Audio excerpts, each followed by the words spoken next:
Show. And here's your host, Chris Massey. It's a weekend night, I'm doing what I always do. Yeah, the turn traffic cycle driving me out of my mind.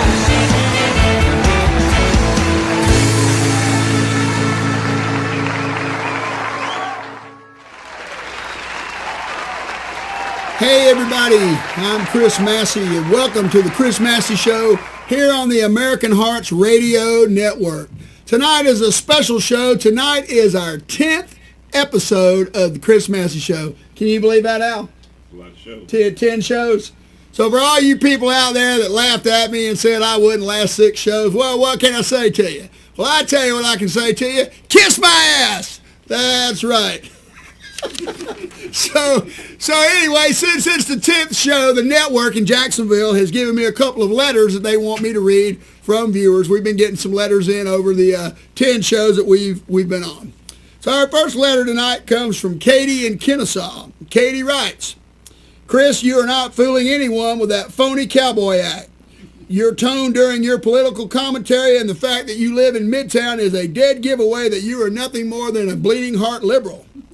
I'm surprised that American Hearts Radio, a company that has an American eagle draped in an American flag as a logo and says they support our troops, would have somebody like you on the network. As we know, liberals do not love America. You belong on MSNBC with the rest of the left-wing nutjobs. P.S.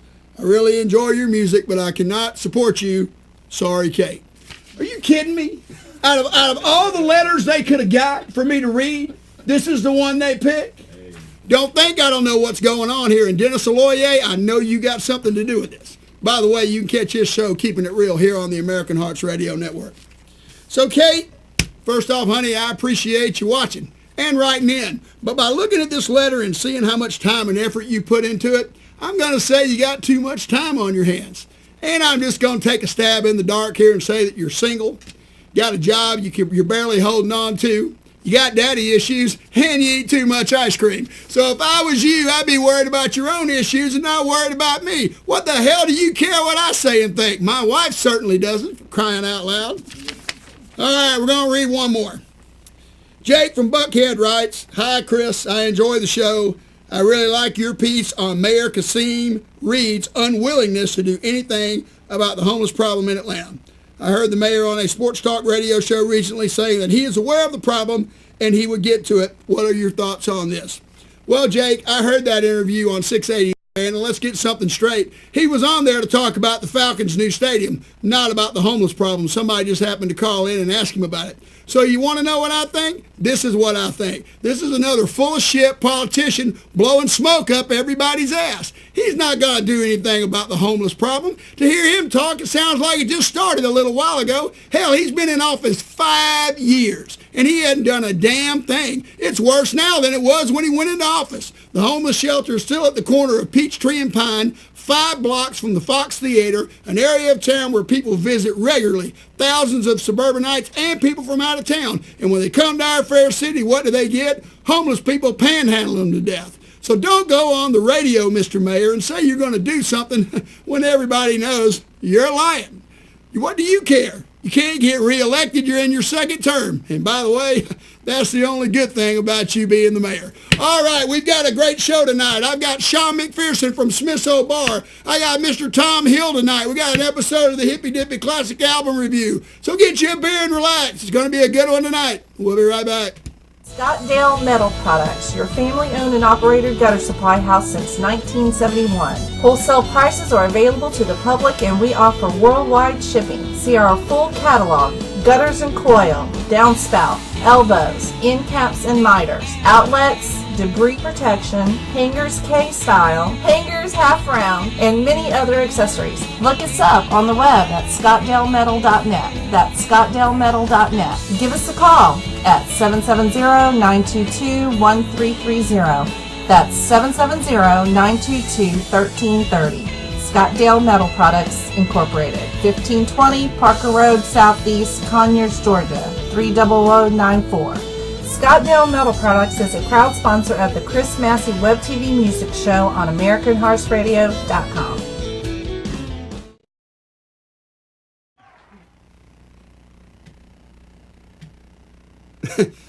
All right, we're back. Okay. My first guest tonight is the guy that runs the deal down in the Atlanta room at Smith's Old Bar. He also manages a very fine young band called The Head, and he runs East Atlanta Recording Studio. Would you please welcome to the Chris Massey Show, Mr. Sean McPherson. Hey, bud. Good to see you, man. I'm good. Come on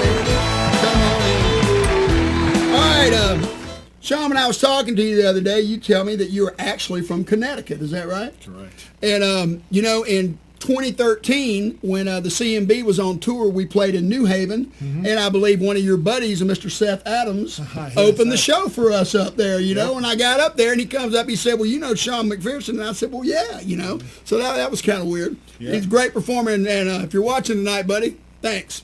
All right, so I played the downstairs room years ago and went in there, and that room was always set up for acoustic gigs. Pretty much, it had a big wide stage, and I liked playing that room. I really did. But you have been talking to the powers that be over there about changing it up. Why don't you tell everybody what you've done with the place? Well, first of all, we took the stage from where when you walk in the room, it was against the far wall, and it was kind of like it didn't really make a lot of sense. So we put it on the other side of the room, so now it's a shotgun style room. We made the stage actually a little bigger. It's a little shorter, a little bigger. And I flew the speakers, and it just is a lot more room in there. We got rid of the couches and all the furniture that's in there. We do see shows still. We do have some chairs and tables, but it's not as bulky as it was, in the past. Now, this has been a big success. Tell me what would you say the percent of the crowd has increased since you've done this room? It's at least doubled. At least? Yeah. Okay.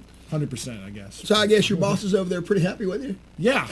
I mean, I guess. Well, I wouldn't see why they wouldn't be, man, because, the name of the game is the music, but it's also the liquor selling and having people in there and everything. So that's a really cool deal, and it's become one of the, I'd say the Atlanta Room is one of the top venues in the city to play. I mean, it's a little small, but it's certainly a good place to be on the weekend. Now, you've been managing this band called The Head. Yes, I have. And I know you've taken these young guys out on the road, and I saw on Facebook that you guys played some big shows in New York about a year ago, or last December. So why don't you tell me a little bit about this band and what their music's like and what's going on with them? Okay, The Head is a three-piece power pop outfit here from Atlanta, Georgia. Two brothers, Mike and Jack Shaw, twin brothers. They're 22 years old, along with their best friend Jacob Morrell, who's also 22 years old. They all just graduated from college. And they kind of sound like early REM meets the Laws, type thing. We just recorded a few singles earlier this year, one with Jody Stevens of Big Star, the drummer from Big Star, and another one with Mitch Easter, which they'll be coming out later this year. We're last year, the big gigs you're referring to, we've been on tour with the English Beat. We've actually done several dates with them this year, too. One being Irving Plaza last year in New York City. It was sold out. There was over 1,000 people there. That was a good gig. And, this year we've done Catch Cradle stuff with them. It's been nice. And what are we doing this fall? I mean, we're just doing a lot of regional stuff. We're heading up to New York playing CMJ in a month or so. That's big. And we're planning on releasing some singles by the end of the year and an album next year. Okay. So we're actually in the process of finishing the recording up right now. So you guys are kind of sticking to your guns, and you're doing this thing all by yourself, and yes, they're completely independent at this point. I have a publicist that helps me. You know what I mean? But it's kind of just me and the boys. Okay. Well, nothing wrong with that. Now, when you're not running Smiths, and when you're not on the road with The Head, you actually have another job, and that is your recording studio, East Atlanta Recording. So why don't you tell me a little bit about that? Well, it's down on Moreland Avenue in East Atlanta. I just installed last year a 36-channel MCI console. We can do 32 ins and outs, the Orion. And, I got some Neve pre's and some API stuff, a collection of microphones, a nice live room, and a whole bunch of old vintage guitars and amplifiers. I do a lot of indie rock records, singer-songwriter stuff. Currently, right now, I'm working with Seth Winters, Joanna Duff, this guy David Cohn I'm finishing up a song for, and who else we got coming in? Black Leather Jets coming in next month. So, yeah. You got a website for this place? Yeah, EastAtlantaRecording.com. Okay, and I imagine you're looking for anybody that's willing to come in there and spend some money. Is that right? Yeah, exactly. Very good. For pretty affordable, reasonable rates, just give me a call. Numbers on the website. We can talk. Okay. Well, Sean, I hope to see you down at Smith's again sometime soon. Oh, you will. Thanks so much for being on the show. And Sean McPherson, everybody. We'll be right back. Hey, man, are we on TV? Yes, Leon, we're on TV. Okay, I'm cool. Tonight we're reviewing the 1987 Geffen record release of Appetite for Destruction by LA rock band Guns N' Roses. The album entered the Billboard Top 200 at number 182, eventually making it all the way to number 1, where it stayed for 4 weeks. Right on. As of 2008, the album has sold 18 million copies. The Boston debut album Boston, which came out in 1976, has long been regarded as the best debut album in rock history, but today, many rock critics agree that the top spot belongs to Guns N' Roses. Leon, what is your take on Appetite for Destruction? Well, this album can really be reviewed in just 2 words. It rocks. Well, do you want me to talk some more? Well, yeah. Don't you want to talk about the musicians, maybe some of the tracks? Oh, okay. This album features electrifying guitar work from Slash. He's the one wearing the hat. A tight rhythm section from bassist Duff McKagan and drummer Steven Adler. Fine rhythm guitar work from Izzy Stradling, and haunting and screeching vocals from a then not so screwed up Rose. My favorite tracks on the record are Hull Up, Ramble On, The Lemon Song, Heartbreaker, and Livin' Lovin' Maid. Are you serious? What do you mean? Those are tracks from Led Zeppelin 2. They are? Yes. Are you sure? Yes, I'm sure. Oh man, you know what must have happened was I had the Led Zeppelin 2 CD in the Appetite for Destruction CD case when I was listening to the CD. And you couldn't tell the difference. Well, I mean, you know, I was getting high and just kind of listening to it, and I guess I just got kind of lost in it. You got lost in it. Yeah, that's right. Look, Leon, you promised Mike Aloia, the CEO of American Hearts, that you wouldn't be smoking weed when you were reviewing the records or before you came on the show. Leon, have you been smoking weed today? Well, yeah, a little bit. Look, man, I thought what he said was I couldn't smoke weed on the show. No, he didn't say you couldn't smoke weed on the show. He didn't? No. So you're saying I can't smoke weed on the show?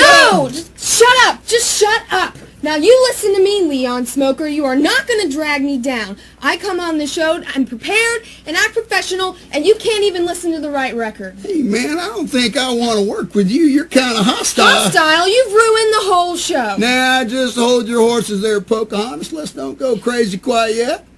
I mean, don't you think somewhere down the line we're going to review Led Zeppelin 2? Probably. Look, man, I've already listened to it. That puts me a couple steps ahead of the game. You are not a couple steps ahead of the game. We were supposed to review Appetite for Destruction. What part of that do you not understand? So you're saying I screwed up? Well, look, I didn't do it on purpose, man. Just take us out. Join us next time on the Hippy Dippy Classic album review when we will be looking at the Iron Butterfly Classic Inagata Vita and the major impact it had on the disco movement of the late 1970s. Until then, I'm Leon Smoker. And I'm Rachel Jordan. See you next time. Hi, everybody. I'm Chris Massey from The Chris Massey Show. You know, one of my favorite places to hang out, eat, and play music is the Moon Shadow Tavern in Tucker, Georgia. Moon Shadow Tavern, they got great food, great drink, and great live music 5 nights a week. Right now at the Moon Shadow Saloon, you can go and get 5 appetizers for $5 each. That's right, 5 appetizers for $25. So just go down there and get them. Hell, those appetizers, man, that's a whole meal in itself.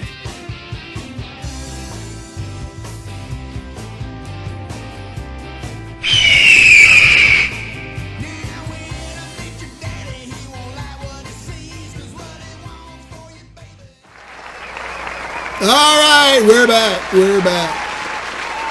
My next guest is someone who has been doing the open mic night at the Tucker Saloon in Tucker for quite some time. He plays around town all over the place. You can see him down at places like the Claremont Lounge, the Wooden Nickel, and just about anywhere there's a jam going on, you can find this guy. Would you please welcome to the Chris Massey Show, Mr. Tom Hill.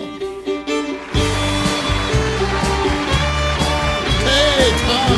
Good to see you, man. come on in. I appreciate you being on the show at such short notice. So, Tom, now you were telling me that, and I found this very interesting when I was talking to you the other night, that you were actually an English major. Is that right? Right. And you got a scholarship to go to the University of Pennsylvania. I did. Right out of high school. Now, I got to tell you, that is not the background for a lot of musicians. A lot of rock and rollers. No, it's not. So you went to college up there in Pennsylvania, And let me add that Taj Mahal went to Harvard. There you go. There you go. But somehow from there, you wound up over in New York City. Is that right? I did. I was half my family's from the South and half from the North. So I was, even as a kid, I was familiar with the North and South. So I don't have a, I like them both. I got you. And I have a good dose of both. And the music definitely from the South. All the great music came out of here. And I love the roots music, but New York, always attracted me, and I was a writer. I taught school, and I was a writer. Mm-hmm. So I, went to New York to pursue writing, and ended up in advertising up there. And I was in a bunch of poetry projects. St. Mark's Poetry Project had Allen Ginsberg, Robert Creeley, different poets cool. like that in that, Ann Walden, and and that's when I got into music. I'd played some music when I was younger, right? And I'm basically a hippie, and I always listen to music. So I've always music's in my blood. Okay. But that's when I started writing songs, and it just came easy because I was already a poet. So Sure. writing songs, similar. So all you had to do was find a melody. That's right. Yeah. Which is easier said than done, but yeah. Yeah. Right. Yeah. So that's how I got started with the music, and up there, we used to play CBGBs. And Now you were telling me that more. now. So you played the legendary CBGBs. What year was this when you played there? I was playing. It was right after the really big explosion. 1977, I think, was when it was really going on there. Yeah, correct me. that's about right. Mm-hmm. Yeah, I was a couple of years after that. It was about 1979, I think, when I started in with the music. So okay, that's when the big flare. The Right. the Ramones and the Talking Heads and all that. Blondie. They kind of Blondie. They'd kind of already done their thing, television. Mm-hmm. And it was probably the leaner years when I was playing. Well, in 79 and 80, that's when the whole punk and new wave scene started here in Atlanta, because the 688 Club 688, opened up in 1980, and the Agora Ballroom was... That was your place, wasn't it? Yeah, I like to play there, yeah. And the Agora Ballroom, which was having those acts, the Ramones, the Talking Heads, Exactly. Television, Blondie, all those bands came through Flash. Atlanta Mm-hmm. and played back in those days. So, It was a great time for music. so you made Great it back down to Atlanta, and then you came up with the Tom Hill Band. Is that right? Right. Well, I had a band, the Sons, first, and for years, and we used to play Smith's Old Bar and Masquerade, Cotton Club. We played regularly at Cotton Club Anytime. You remember that? Yes, I do. We would play there too a lot, and somewhere along the line, we got these little managers, and then they started booking us, and we started going out to, Holiday Inns, and, we were playing original music, and people would say, well, that's really nice. They would be real polite. They said, that's real nice what y'all are playing, but do you play any songs that we know? And we'd be like, no, not really, we just knew a few, Chuck Berry songs and stuff. So then we started learning a lot of covers, and then that sent me on years of just playing the cover circuit of, and squeaking out a living doing that, playing a lot of biker gigs, and Right. and we got away from the originals, although I still always mixed originals in with it, but now sort of, and so that's even to this day, I've been playing all this time, playing all these clubs, and I just mix up originals and covers, and haven't taken the traditional route for original bands, which normally they just kind of record their thing and then they go showcasing their own songs. Right. And we had a good time. We had a lot of fun. I had a lot of fun. We do. I've got a couple albums out, and we do originals. And anytime we get a chance where we can do nothing but originals, that's what we do. Right. But we do some cover songs too. And there have been a few bars that won't have us back because they told me they wanted us to do some Jason Aldean and some Luke Bryan and some Bradley Gilbert, and I said, we're not going to do that. So if you're watching out there, still, we're not going to do that. So you can hear that stuff on the radio as much as you want. Why do you need somebody playing it in your bar? That's the way I see it. But it's his club, and he can do what he wants, and that's fine and good. Right. So somewhere along this line, you met up with some good friends of mine, Bruce Blick Jimmy James and Tom Delatorre, and you guys formed a band called Who's Rollin'. Is that right? We were Who's Rollin'.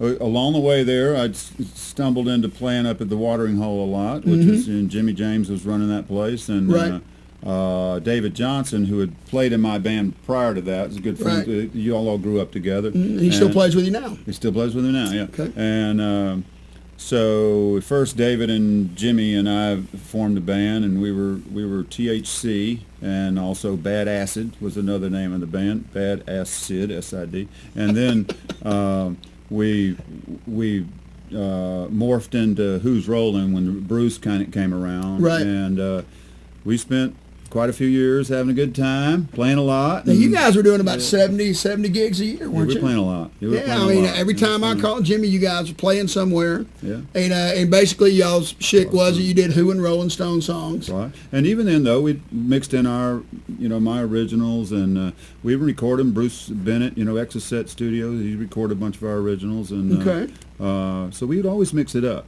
But, yeah, that was kind of the staple and a little bit of a pull, because I was like, guys, we've got to do more than Who and the Rolling Stones. I would Right. want to do a lot wider range of stuff. And plus, I like old rootsy music. Right. The old R&B and rock and soul and Okay. that's my thing. And but we were a good little foursome. They preferred that a little more power rock. With the Who, a lot of Who songs, and Right. they made me become a real fan of the Who, which I really wasn't. I was always a big fan of Rolling Stones. Right. But I learned to really appreciate the Who playing with them. Now, tell me about this. Tell me about this gig you got down at the world famous Claremont Lounge. And when I first heard they were having bands down there, I was like, what in the hell's going on there? But you guys play there regularly, is that right? Yeah, we've been playing there pretty regularly last, I don't know, 5 years, 3-4 years. Yeah. And I played there a couple of times back when, and I even did a little documentary on Blondie. It was for this Italian show. I don't know whether it ever aired in Italy or not, but the person that was supposed to interview him had a hard. I think they froze up at the time, and so I ended up interviewing Blondie. I don't know whether they ever did anything with that video, but I think I have a copy of it somewhere. But so I have long ties to the Claremont Lounge, and we've been playing there, sort of regularly.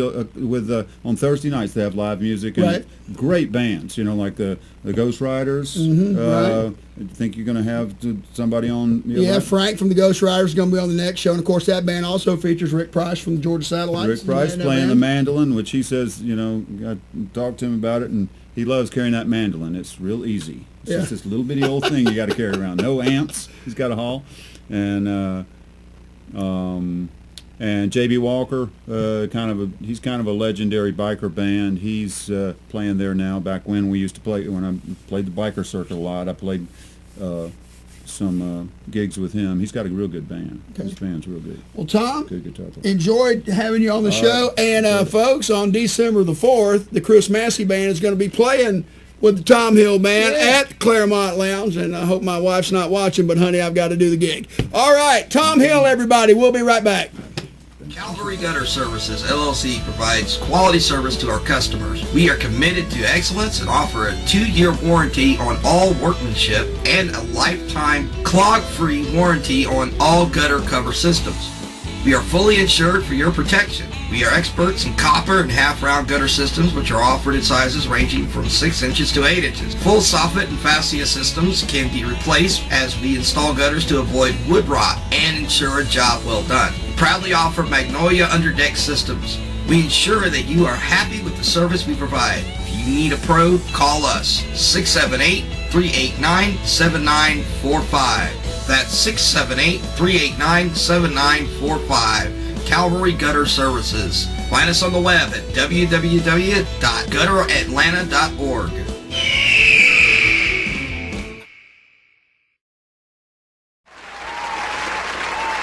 All right, we're back.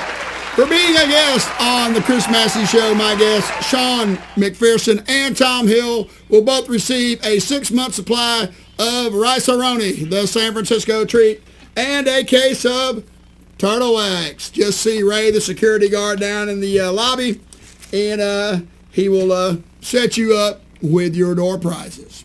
As I said earlier in the show, this is the 10th episode of the Chris Massey Show, and as far as I know, the powers that be at American Hearts Radio are pretty happy with what we're doing here, so I think we're going to be here for a while. Al, have you heard anything different? Nope, nothing different. Okay. Give it up for Al, my engineer over here. Al's in here making it sound right every week that we're on here. Can't do the show without him. And let me tell you what, he puts up with a lot of crap. He really does. And I'm not saying who's giving it to him, but you know who you are. Anyway, so the next show will be on October the 20th. And let me see who we have got. They told me his last name at the beginning of the show. I'm not even going to try. Frank from the Ghost Riders Car Club will be here with me on October the 20th, along with Ray Strickland from the Gasoline Brothers. Rachel Jordan will be back that night as well. So listen, I want to thank everybody for watching the show that has been watching it for the 10 episodes that we've been on. And I really appreciate it. So, sign off like we always do. Always love your woman. Take life as it comes. When you get the chance, have too much fun. We'll see you next time.